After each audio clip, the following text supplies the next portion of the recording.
Just imagine if WrestleMania would have had a card that we would have been invested in and behind and excited for. Just imagine what that would have been like. So, ooh.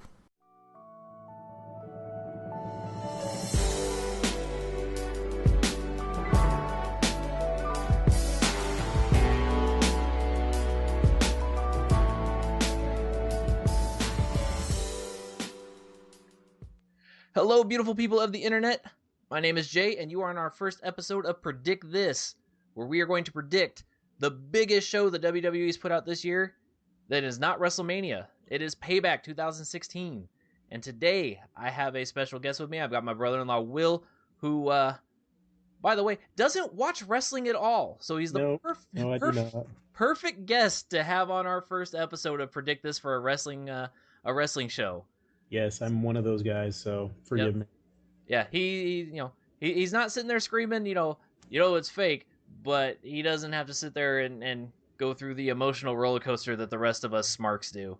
Mm-hmm. So, for today's show, for our inaugural show, we are going to have Will predict this pay-per-view along with myself, where we're literally going to just show him pictures, the quick description. I'll try to give him the quick overview of what the storylines are, and see if he can predict this better than me.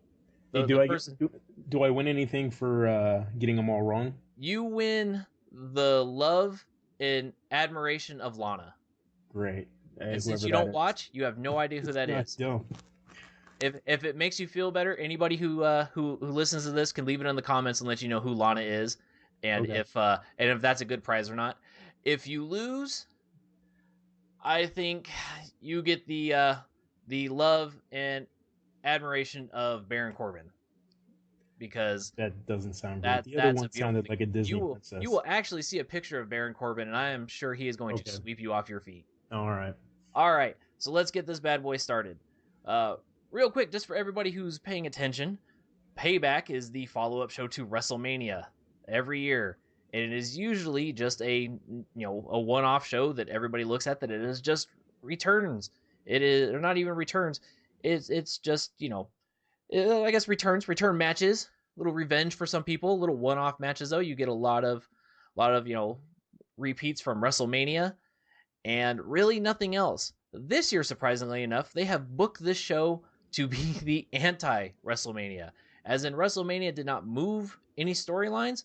WrestleMania did not have the outcomes we all believed it would have, and this time Payback is building up to be probably the best card so far this year. So, to start things off, we have the pre-show, which happens to be the same pre-show we got at WrestleMania. It is Kalisto, the U.S. champion, versus Ryback. Now, for Will, who hasn't watched, this match was literally set up 2 weeks before WrestleMania. Ryback, and if you're looking at the picture from their website, it's the big bald guy. Yep. He's mad because Kalisto has a title, and Ryback likes shinies. Okay. He challenged Kalisto at WrestleMania. They got moved to the pre-show. He lost to Kalisto. They did not have any interaction for about the first 2 weeks after WrestleMania, because there was a tag team tournament going on and a couple side storylines. And then eventually Ryback came back out and said, I want title. And they have a rematch now that's also once again on the pre-show. There is your wonderful storyline that leads into this match. So now, with your wonderful expertise, let's get your prediction on who you think is going to win this match. I got to go with the guy with the beard. The guy with the beard? Yeah. Really? That's your best guess? Yeah, that's how I'm going to do it. The guy with the beard. All right, so the guy with the upside down hairline. All right, so Will's choice is for Ryback. Surprisingly enough, that is mine too, because at this stage of the game, there is no reason to keep the belt on Kalisto.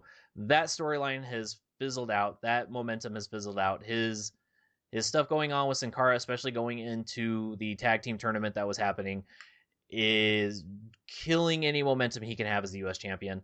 Put it on Ryback. Let him have it for, 3 weeks. Give him somebody to start feuding with going into the next pay-per-view, and put the belt on somebody else. Let him be a transitional champion, because it is not working out. All right, and for the next match, we actually have the finals for the New Day Invitational #1 Contenders Tag Team Tournament presented by Bootios.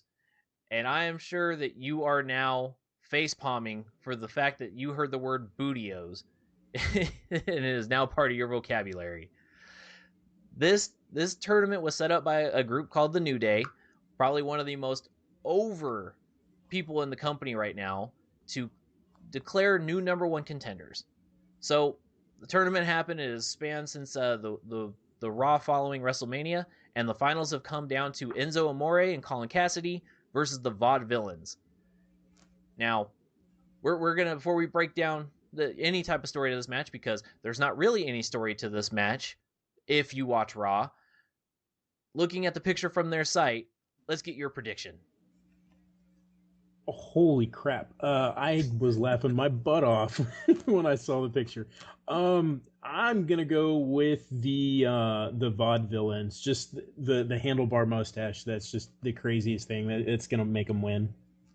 the power of the old like 1830s mustache. Yes, that one. All right. So surprisingly enough, my prediction is also for the Vaudevillains.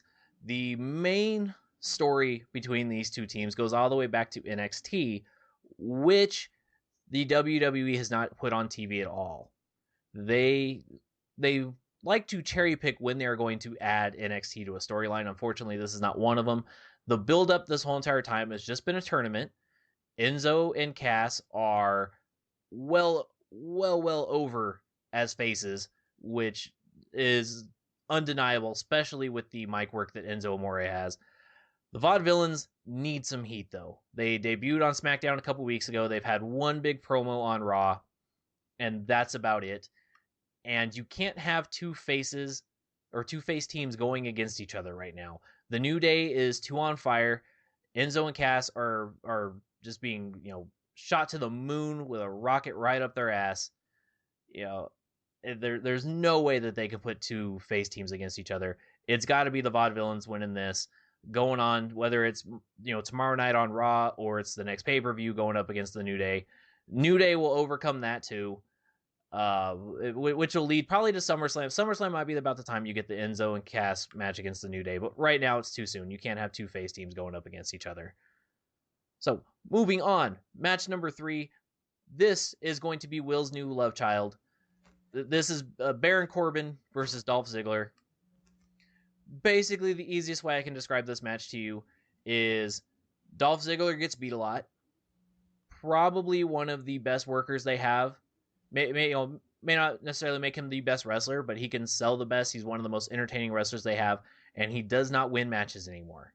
Baron Corbin, young upstart, literally just got called up from their developmental from NXT.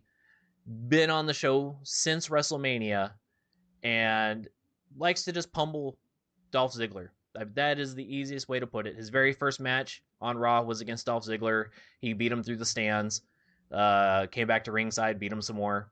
They have had fisticuffs since then, but past that is your lead-in to Dolph Ziggler versus Baron Corbin. So, with your predictions being on the line and you losing, you becoming the love slave of the wonderful Baron Corbin, who you can see there in the vest, what is your prediction for this match?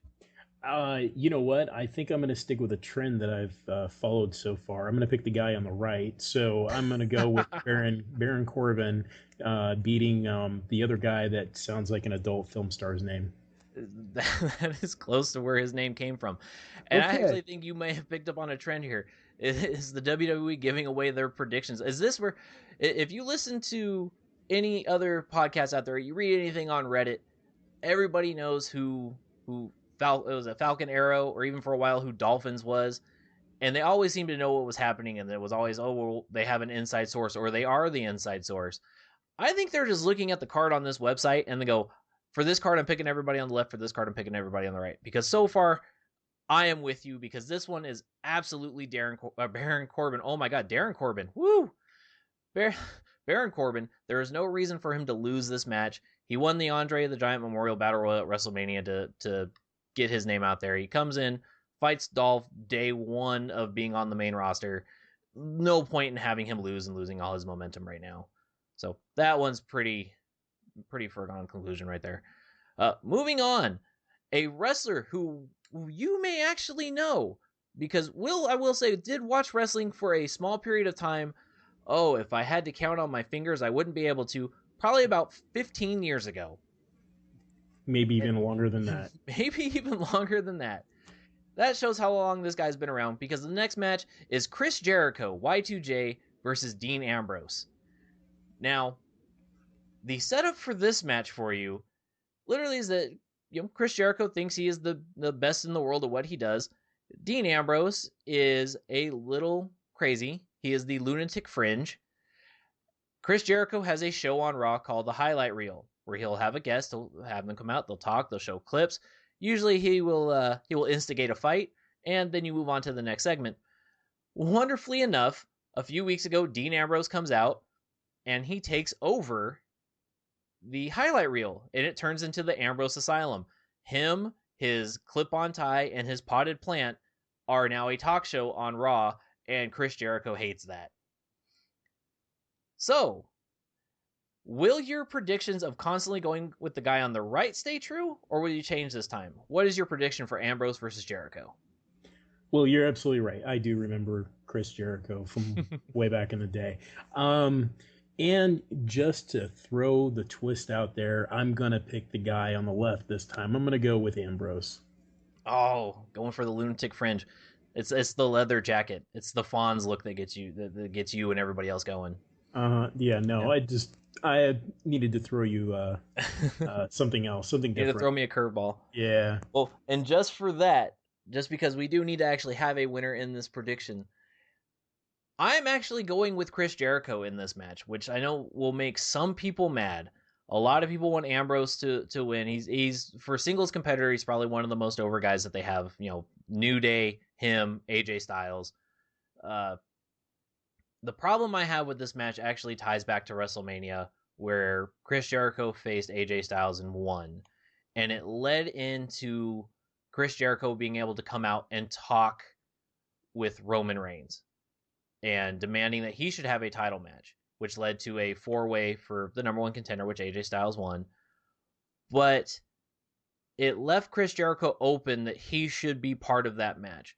The problem I see with Dean Ambrose winning is if Ambrose wins, who's next in line for Reigns? Because it can't be Ambrose. Ambrose is a face right now.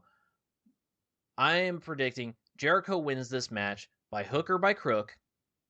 It lets him feel that he has the right to challenge the champion, who we will get into that later on why I feel that it won't be Reigns and Styles anymore after tonight. But this lets Reigns have a program with Jericho for a month or two. Ambrose, on his losing streak, actually gets to take up part of his lunatic fringe gimmick, even with the Ambrose Asylum show, which will also lead into Seth Rollins coming back. Seth Rollins, a member of a Shield group that used to be with Dean Ambrose and a guy you're going to see later on in the card here, Roman Reigns. When Seth Rollins comes back and demands his title rematch from his injury, who's been gone for a little over a year now, I believe, that is going to be the final straw that snaps in Dean Ambrose. You're going to have Roman Reigns eventually turn heel or get very close to it. You're going to have Seth Rollins being the face because everybody wants him back. Dean Ambrose has to play the middle ground. He is going to be part face, part heel, snapped, and I believe that is actually when Ambrose will finally pick up the belt. But it will stem from tonight, but it will not stem from a victory. Jericho wins in this match, gets about a month working with Reigns, setting up for Reigns to move on to either the Shield 3-way or maybe even like a 1-month stint with John Cena when he returns. But SummerSlam will eventually be Reigns, Rollins, and Ambrose 3-way, or just a bunch of matches thrown in where all three of them are somehow facing each other in a different combination. So I'm sure that most of that just went over your head. So to make it easy for you, the very next match has another bald guy, so it goes right over his head too, slides right off. We are talking about the Intercontinental Championship match between The Miz with Maurice. So, and no, Maurice is not who you win if you can actually predict this correctly. Versus Cesaro, the Swiss Superman, the new James Bond, if you will. He literally comes out now from the opposite side of the stage with a big graphic that looks like the James Bond logo. He comes out in a tux. He does a shooting motion and then rips off his tuxedo like he is Party Boy from Jackass. The only difference is it's not a thong under there, it's wrestling tights, but it's pretty darn close. So, the lead into this story, Miz won the title the night after WrestleMania. He won it from Zack Ryder. Cesaro made his return the night after WrestleMania and was involved in the aforementioned number one contenders 4-way earlier. Next week he comes out, challenges Miz for the title, and now we have our story. Little bits here and there. So, you've obviously already broke your streak of going to the right. So this time, are you going to go with the suave James Bond, or are you going to go with the guy with the beautiful woman behind him? Actually, I'm looking at they're both squinting their right eye. So I'm going to go with the guy that didn't squint it enough. So the current champion, I guess The Miz, I'm going to go with him simply because his eyes was a little bit more open than the other guy, which is easier to wrestle with. It's all about visibility in the ring. I will say that is an awful picture because the eye that he is squinting with looks like the top of his eye looks like it's about 2 centimeters lower than his left eye in just general position. That is either just an awful photo or that is an awful Photoshop. My prediction for this match is actually I'm going to be sticking with you once again. So far we're only off by 1. I am taking The Miz in this match. Once again, another hook or by crook match. Cesaro just got back from injury. A common theme you're probably picking up on here. Lots of guys out with injuries. And I think it's too soon to give him the belt. He is going to win the title eventually. This feud will not be done tonight. There will be some outside shenanigans from Maurice. It's going to cost Cesaro the match. He's not going to lose clean. He's not going to lose to the skull-crushing finale. It'll be tights. It'll be feet on the rope. It'll be something. Even if it's maybe just a disqualification. That way Miz can keep his title. They're going to let the heat build up between, or with Miz and Maurice. And eventually Cesaro is going to get the win. He's going to get a huge ovation then. Yes, I know they're in Chicago tonight. A huge wrestling crowd. But it's too soon. They're going to let it build up. A lot of fans, I don't think, support the slow burn anymore, and that's what needs to happen here. Make sure everybody is behind Cesaro. Make sure everybody hates The Miz. Let him win. Let him walk out with the strap in about 2, maybe 3 months, and then let him hold on to that belt at least until WrestleMania next year. Let him earn it, and then let him be one of the longest reigning champions that they've had in years. And that would be the best way to build up Cesaro right now. So, from moving on to squinty-eyed people, we're moving on to 2 very angry Canadians in Sami Zayn versus Kevin Owens. Now, this little audio here will not be long enough for me to give you the backstory on these two. This is probably the match of the night and the most in-depth storyline-wise match that they have right now. Sami Zayn, formerly known as El Generico, coming through the independent circuit. Kevin Owens, formerly known as Kevin Steen, have wrestled around the world and for multiple companies. They both came over to the WWE. Sami Zayn a couple years before Kevin Owens. Both wrestled in NXT. Sami Zayn won the NXT championship back at, I believe it was NXT TakeOver Arrival. And that night was the night that Kevin Owens made his debut, came out, beat the tar out of his so-called best friend, and then a couple months later took the NXT title from him and moved on to the main roster. Sami Zayn finally made it to the main roster himself, and now basically every time that they're within a foot of each other, they start fighting. There are no words that have to be said. There is no accusations. There's no coming out and going, you stole my belt, you stole my friends, you stole this, you did this to me, you did that to me. If you literally put these two guys in the ring, they will start throwing punches. And it is the most amazing thing they have going right now. So, based on all of that, on one of the most in-depth storylines that they've got going on in WWE, I want you to give me a winner of this match. Wow. At first I was going to go with the guy that, he's smiling, he's a happy Canadian, and that's how I know Canadians. So, you know what? I'm not going to do that. I'm going to go with the guy on the right. I'm going to go back to my original side. So I'm going to pick the KO guy, just because he looks like he wants it a lot. He wants something. Kevin Owens, the prize fighter. We are actually going to go opposite sides again. So we actually have 2 matches now that are going to throw off the possible winner of this, or help predict a winner. I'm actually going Sami Zayn. Through most of their bouts, whether through NXT or the couple of times that they've gotten their, I shouldn't say a couple of times, but the times they've gotten their hands on each other now on the main roster, it is usually Kevin Owens coming out on top. He did not come out on top at WrestleMania defending his title, but Sami Zayn did not also win it. It's usually Kevin Owens getting the final blow, whether it's by distraction, whether it's by just pure strength. And Sami Zayn, while being the lovable loser, does need to win a couple matches every once in a while. And I think this is going to be one of the big push-offs that will enrage Kevin Owens even more. Sami Zayn will win this match. He will catch Kevin Owens off guard, hit him with a haluva kick, maybe even the Blue Thunder Bomb, something. He will win the match, and it will enrage Kevin Owens. Kevin Owens will then beat the tar out of him. He will do the pop-up powerbomb. I'm predicting twice, maybe even a chair, maybe in the barrier. He will beat him, which will then lead to the next pay-per-view where they will have something like a last man standing match. They will have a cage match.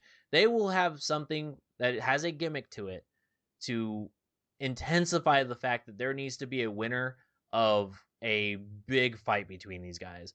And the bright side to all that is that tonight will be entertaining as heck. Next month will be entertaining as heck. And these two will continue to fight every single month, whether they're in a match with each other or not. And I'm hoping that next year's WrestleMania will involve these two with a belt. I'm not predicting it's going to be like the World Championship belt. Give one of them the Intercontinental belt by then, and let them fight it out. And let one of these two have that big moment at WrestleMania next year, because this is a feud that can last for years, and so far it has lasted for years, and nobody is sick and tired of it yet.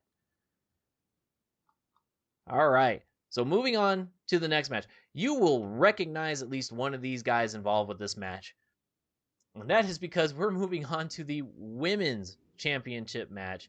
No longer the Divas, no longer... Actually, I recognize 2. Oh, he recognizes 2? Is that because Charlotte looks exactly like Ric Flair? No, Ric Flair, and isn't that Bret Hart? That is the former Hitman. Yeah. Oh wow. Now see that's how old I am. Yeah, I remember. See him wrestling way back in the day. Well, I mean, and then Ric Flair as well. But okay, I'll let you keep going. All right. I was gonna say I figured you saw 2 people you recognize there because Charlotte looks a lot like her daddy. So for this match though. This is not the first time we've seen this match, and I don't mean a rematch. This is the same exact match that aired at one of the NXT TakeOver specials, I would say about a year ago. And I believe the only reason they're doing this match again is because not enough people saw that. Yes, the people that tuned into the network saw that, but at that point in time, it wasn't quite as big as NXT is now. The whole entire lead up to this is that Charlotte and Ric Flair come out. Charlotte puts on, in my opinion, okay matches. She's got a lot of fans. She can wrestle a few good matches here and there. Other than a couple times recently, I think she's awful on the mic. But she'll put on a decent match. And at the end, though, it will always take an action of Ric Flair, whether it's distracting or, kissing somebody, styling and profiling. But either way, it will distract the opponent. Charlotte will hit the figure 8, lock it in, and she will win the match. Natalya is literally mad at her for being shady and basically riding her dad's coattails and using him to win everything. And the great equalizer to Ric Flair and his antics is to bring in a guy who can't move around the ring anymore. Bret Hart is there to be an enforcer and to keep Ric Flair in check. Ric Flair, at 700 years old now, is being kept in check by a guy who has had, concussions that have ended his career and multiple injuries and can't hop up and down the ring anymore, can't run, and he is going to be the enforcer of this match. So, now knowing all that, knowing that that female Ric Flair is going up against the daughter of Jim the Anvil Neidhart and has her Uncle Bret there, who do you predict in this match? To be honest, I'm going to go with the blonde, simply because she reminds me of, oh gosh, what's her face in Conan the Barbarian, his girlfriend. We talking like Bridget Nielsen here? No. Was it Bridget? Is that who it was back then? Oh my God, the old references here that no one's going to get, especially. Yeah, I know. You know what? I think it was Bridget. The Flavor Flav's girlfriend? Well, not now. Oh my gosh, not now. Yeah, back in the day, maybe. But anyways, yeah, I'll go with the blonde. Well, I mean, how both of them are blonde, so. All right, so you are going with Charlotte Flair. Yes. All right, I'm actually going to agree with you on this one. Charlotte Flair has no reason to lose this match because, once again, I will, reiterate this. This match is a rehash of the NXT match. This match has no place happening right now. This should be a match between Charlotte and one person who is nowhere to be found on this card, and that is Sasha Banks. The most over female they have right now was thrown in a 3-way at WrestleMania that she should have won. As great as that match was with her, Becky Lynch, and Charlotte, she should have won that match. She didn't, but she should be in this match right now. I believe the only reason she is not in this match and they are rehashing the Charlotte and Natalya storyline is that they are basically killing some time until the debut of Bayley, another female wrestler from NXT. They're going to have their 4 horsewomen on this show, and then it will all revolve around those 4 women wrestling. They are letting Natalya have a little bit of limelight again. I have an odd feeling she is not around much longer. Her husband, Tyson Kidd, recovering from a big neck injury. I have an odd feeling she's starting to slow down. Not as big a fan of the business, especially where the women's wrestling is going. I think that this is kind of her swan song, and it will eventually turn into having Bayley come up, which I don't think is going to be tonight. I'm hoping it's tomorrow night. As much as tonight would be great, once again, Chicago, great crowd. They would just pop like crazy for Bayley coming out. But it's got to be Charlotte. There should be no doubt in the world. And once again, it's a rehash match that I'm actually not proud of being on this card. So, just my thoughts, my 2 cents. Now, we move on to something that's not even a match. And it's going to have people that you might actually recognize all 3 on this one. If you're looking at that picture, that handsome, chiseled face in the middle is of the CEO of WWE. Yeah, no, I recognize all 3. And the storyline going on here is that while Vince is still in charge of the company, his daughter Stephanie and a certain husband that you may know as Triple H have been running Raw, or for the most part have been running the WWE for a while now. I think really the Authority storyline has been going on for about 2 years now. They run the show, and during that time, we have had ratings drops, we have had awful storylines, we have had a plethora of injuries, we have had top stars. John Cena has gone down, Randy Orton has gone down, Cesaro is down, Tyson Kidd, just to name it, Seth Rollins, Daniel Bryan and his concussions and head injuries and his neck injuries that had led to his retirement. Just multiple wrestlers that have gone down in this time. So the storyline involved here is that about 3 weeks, maybe a month right before WrestleMania, especially with John Cena being down, whose plans were to wrestle The Undertaker, Shane McMahon shows up on Raw and says he wants control of Raw. The ratings are down. People are getting injured. They need to kick that show in the crotch and get it going in a different direction. And here's the problem with where WrestleMania went. Shane McMahon had to face The Undertaker for control of Raw. He lost. The next night on Raw, he had control anyways. That is a different rant for another day. Once again, them not moving storylines in the right way. At least, though, we have come to this point, a month later, where Vince McMahon will choose who now has control of Raw. It will either go back to Stephanie and Triple H as the authority, or it will go to Shane McMahon, who is trying to breathe a new era into the WWE, which, from you watching years ago and seeing where everything's gone, from the 80s and Hulk Hogan to the 90s when it was a little bit more technical at first, but then eventually moved into the Attitude Era. And then they had Ruthless Aggression in the early 2000s. Now they're in the PG era, and they're trying to move out of that. This is the time when they would move into one of those territories, a new branding, if you will, and a decision has to be made. Will that be behind the leadership of Stephanie McMahon or the leadership of Shane McMahon? So, it's not a match, but I still want your prediction on kind of where you think this is going to go. They're going to go with the girl. The girls win everything? Yep, they're going to go with the girl. So, Stephanie's going to do it, right? That is sadly a rule in my house, is that the women always win. Unfortunately, I have 4 daughters and a wife. So, yeah, the guy doesn't win too often. Thankfully, I actually believe you are wrong in this instance. But once again, this is a show about, me watching, you not watching. So what do I actually know? I actually believe that neither one of these two are going to be given sole possession of Raw tonight. What will happen is that Vince will now name them both co-GMs, and they must coexist. Basically to find out who's stronger. And I believe that sometime in the next couple months, you're going to have the butting of heads between Shane McMahon and Triple H.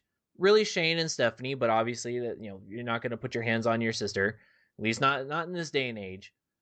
And I give around the time of SummerSlam, August or so, that it will lead to a match between Shane McMahon and Triple H that will give the winner control of Raw, and the loser gets control of SmackDown, leading into a brand split where they will once again have a draft.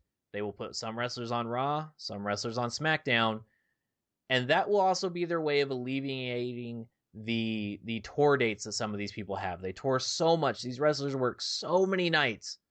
They're working 5 nights a week roughly, and their travel time. By doing the brand split, they can try to lessen it a little bit. You wrestle on Monday for Raw, you wrestle a house show on Wednesday. If you do SmackDown on Thursday, or I believe it's actually Friday now, you may wrestle on Tuesday. And maybe they each can do a house show on Saturday. But they're going to split it up, try to save these wrestlers' bodies. But that's how they're going to kick a little bit of life into this. It's going to bring up new characters, it's going to involve new storylines. They can actually devote a little bit more time to what they're writing for each of these characters. And that's how they're going to get a little buzz back going into the end of the summer-ish, if you will. And it will involve a brand split. It will not happen tonight, though. Tonight will be a little bit of a shocker to everybody, because they're not going to give it to Shane and have that crowd go nuts and then and think that everything's perfect with him, and they're not going to give it back to the authority because everybody's tired of that. They're going to do a mix of both, and it is going to lead to hysteria and some very down times, because there will be nights when the authority comes out on top, and it's going to be the same old stuff we've been watching for 2 years. Thankfully, the brand split will happen, and that will be fixed. Now, I'm bringing you the match involving our new age Captain Charisma, and I'm not talking Christian. I am leading you into the WWE World Heavyweight Championship match involving, I don't even want to call it polarizing, one of the most hated men in wrestling right now. And the best part about that is that he is the face. He is the good guy right now. Or as he would say, he's not even the good guy, he's not the bad guy, he's just the guy. I am talking about Roman Reigns versus AJ Styles. The story surrounding Roman Reigns is that he is being pushed to the moon And the fans hate that. He has been handpicked for roughly 2 years to become basically the new John Cena. Everybody knew it going into the Royal Rumble, what was going to happen, that he was going to lose the Rumble and his title, but be pushed into going to WrestleMania. Everybody knew he was going to win at WrestleMania. Everybody knows he is going to win until he gets into that program with, whether it's Seth Rollins or it's both previous members of the Shield, Seth Rollins and Dean Ambrose. This is one of the most predictable matches on this card for the winner. Now, this is going to be the tough part for you. I haven't told you anything about the other guy, AJ Styles. I actually want you to make your prediction now on just the winner of this match, knowing everything I just told you. I'm going to root for the underdog, so I'm going to go with the guy you didn't tell me anything about. You would be in the probably 1 percentile of people who think AJ Styles will win this match. And I get that you're doing it to be on the opposite side. The main reason why I'm saying that this is the most predictable match is not just that Roman Reigns is pretty much being just fed on a platter to the fans as the champion, and you deal with it until we get other guys back and healthy. AJ Styles is involved in another storyline right now that involves two people that you do not see in this picture. Their names are Carl Anderson and Luke Gallows. They are two guys that just came over from New Japan Wrestling, or New Japan Pro Wrestling. Sorry, I know I'll be corrected for that one. They are former members of a faction out there called the Bullet Club, a faction that AJ Styles was also a part of. They've come over here, and so far in their couple of weeks, they have made it very clear that they are going to have AJ Styles back. He's a good guy. They do bad things, and they're going to have his back. They're going to make sure that another team called the Usos isn't going to take Roman Reigns' back. They're going to make sure Roman Reigns doesn't do anything that they deem, we'll just say, unfair, as in just winning. They're going to do everything in their power to make sure AJ Styles wins this match. And it is a little too convenient how helpful they're trying to be. Especially with the presumed call-up of a man named Finn Balor. Finn Balor's time in NXT is done. He lost his championship to Samoa Joe at a house show. They did a quick 3-minute recap on NXT of that match. And while some people believe, they're going to do, the cage match or something at the next NXT special, they are not going to let Finn Balor be off TV for a few weeks. And they're not going to let this hype train of him showing up just subside. Finn Balor will be there in Chicago tonight. Finn Balor is the send-off that the fans in Chicago want. He is the send-off that the fans in Chicago need.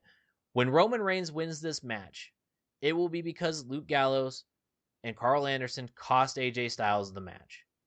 Roman Reigns will win the belt, and those fans will want to riot. It will not be pretty. It'll be as if John Cena had beaten CM Punk years ago at Money in the Bank, and they are going to need something to keep these fans in check. And it won't be AJ Styles winning the title.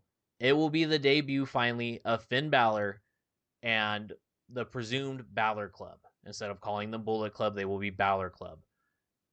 There is no way that they can put the belt on AJ Styles with this other side story going on that is going to lead to the debut of presumably the future of this company, because Finn Balor has been groomed even more than Roman Reigns when you really look at it to be the face of a company. And they are not going to pass up that opportunity. They brought these two guys in specifically to give him some muscle, to give him, a little bit of backup, to give him the old faction heel moments, the old Four Horsemen moments where Ric Flair could come out. And yeah, you're going to face Ric Flair, but you're going to have somebody like Arn Anderson right there on your heels too. And there's no way that they're going to squander that by putting the belt on AJ. AJ will have a shot at the belt eventually. He's going to feud with Balor, and he's going to feud with the Balor Club for a while. AJ's time isn't here yet, though. AJ's time will be next year. They're going to leave the belt on Reigns so he can do his stuff. Balor will have his moments with AJ Styles. It will eventually lead, though, to Balor having a title shot well before AJ Styles has another one. And that is going to be what launches this new era of the WWE, whether it's with Shane, Stephanie, Vince, both, whatever. The big thing everybody's going to be talking about going into Raw tomorrow night will be the debut of Finn Balor and what's presumed to be the Balor Club this day and ages, or this time's NWO. They will be the cool faction. They will be what everybody wants to watch. And that will be the ratings boost they get tomorrow night. So, we have our predictions for this show. And while some of it feels a little predictable, this is a better show, at least card-wise, than what they had for WrestleMania. And as a complete novice, I am sure you're going to kick my butt in this competition. Well, I'm just going to throw out there, it was not Bridget Nielsen, by the way. It was Sandal Bergman. She was there. We go. Conan Barb. Yeah. So. Oh. Yeah. Because Bridget Nielsen was Red Sonja, right? No. Am I thinking of that correctly? Am I still off? Yeah, I think you're still off. I don't remember. No, you're right. It was Bridget Nielsen in Red Sonja. No, you're right. Yeah, so I think that's where it was backwards. So yeah. But anyways, I know my. Okay, I don't know my '80s Arnold Schwarzenegger movies at all. Yeah. I know some, but not enough to reference that one. Oh, my father would kill me. So to recap this show, we have got the kickoff match. We have got the U.S. champion Kalisto facing Ryback. We have both taken Ryback on this one. You then have the number one contendership match for the WWE Tag Team Champions in the New Day number one contenders tournament, sponsored by Bootios. They make sure you ain't booty. We have both taken the Vaudevillians in this match. We move on. We have Dolph Ziggler versus Baron Corbin, Will's new love child. Baron Corbin will come out on top of either Ziggler or Will. That will be determined later. Moving on, we have Dean Ambrose versus Chris Jericho. The first time we have split. Will has taken Dean Ambrose. Jay has taken Chris Jericho. I will win that one. We then move on to the Intercontinental Championship match. We have The Miz versus Cesaro. We have both taken The Miz. You have Sami Zayn versus Kevin Owens. Once again, we are split. Jay has taken Sami Zayn, and Will has taken Kevin Owens. Then moving on, we have the women's title match, where we have both taken Ric Flair Charlotte. We then have moved on to the announcement from Mr. McMahon, who Will is taking Stephanie McMahon and the Authority as being back in power, which many fans will probably riot for. I am taking that they are both going to be in power. There is not going to be one individual, but it will definitely lead to a brand split. And then we have the WWE World Heavyweight Championship match, Roman Reigns versus AJ Styles. Will is taking AJ Styles. He is taking the underdog. And I am taking Roman Reigns, the very much favorite, by a landslide. But I am taking it that this will be the debut of Finn Balor. This will be the beatdown of AJ Styles due to the Balor Club. And people will still go home happy. So now I ask you, the fans, everybody, leave your predictions in the comments. How wrong am I? How right is Will? This guy doesn't watch wrestling. I bet you that in those two matches that we both selected different ones, he will probably be right, because people who watch this stuff and think they know it are always wrong. And I have learned that over watching wrestling for nearly 30 years. So, Will, I appreciate you helping me with this. The inaugural edition of Predict This. This is beautiful. Yeah, glad to be here. Thanks for inviting me. Gonna have to do it again. We will do it again. Predict This will be around every once in a while. We were going to predict wrestling shows, whether they're network specials, pay-per-views, or anything else we feel like. We will predict games. We will predict movies. We're going to predict the downfall of society, as in somebody will finally put me in charge. I doubt that. But once again, I thank you for tuning in. This is Jay from Entertainment, and you have a nice day.